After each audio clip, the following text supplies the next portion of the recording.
চলছে আগাম আলু তোলার মহোৎসব। উৎপাদন খরচ উঠিয়ে ভালো লাভের আশায় তড়িঘড়ি করে আলু তুলছেন কৃষকরা। আগাম আলু চাষে খ্যাত উত্তরের জেলা নীলফামারীর কয়েকটি উপজেলায় ফসল তোলায় ব্যস্ত কৃষকরা।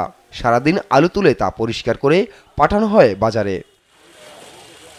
এবার নীলফামারীতে চাষ হয়েছে 7, বগুড়ার রোমানা সহ বেশ কয়েকটি জাতের আলু।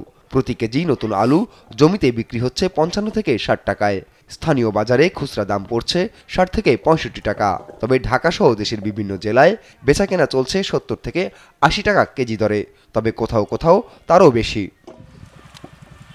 কৃষকরা বলছেন, এবছর বীজ, সার ও কীটনাশকের দাম বেশি থাকায় বিঘা প্রতি খরচ হয়েছে 50 থেকে 55 হাজার টাকা। উৎপাদন খরচ পুষিয়ে নিতে ভালো দামের আশা করছেন তারা। এবার বীজ বা সারের দাম বেশি, তারপরও গৃহস্থরা ভালো পাইতেছে। আলুর ফলন কম হয়েছে, মোটামুটি যেটা দাম পাইছি ওতে যথেষ্ট পরিমাণ ভালো হয়েছে। বীজের দাম বেশি গেল, অনেক বেশি, সারের দাম বেশি, কীটনাশক সারের দাম বেশি, যার জন্য কৃষকরা একটু পোষাচ্ছে কম। গতবার যখন দাম কম ছিল ফলনটা বেশি ছিল, এবার ফলন 1 বিঘার মাটির হাইয়েস্ট 7 থেকে 800 কেজি আলু। ব্যবসায়ীরা জানান, এখনও পুরোপুরি বাজারের চাহিদা মেটাতে পারেনি এই নতুন আলু।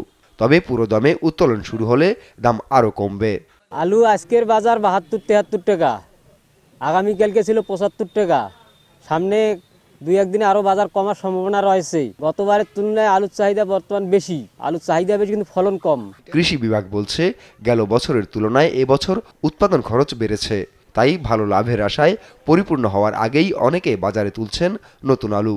হেক্টর প্রতি যেটা ফলন 8.5 টন পর্যন্ত আমরা দেখতেছি, 8.9 টন পার হেক্টর। অথচ এই আলুটাই যখন আমরা মানে পুরো সময় ধরে মাঠে রাখবো, এটা কিন্তু 20 টন, 22 টন, 25 টন হয়ে যায়।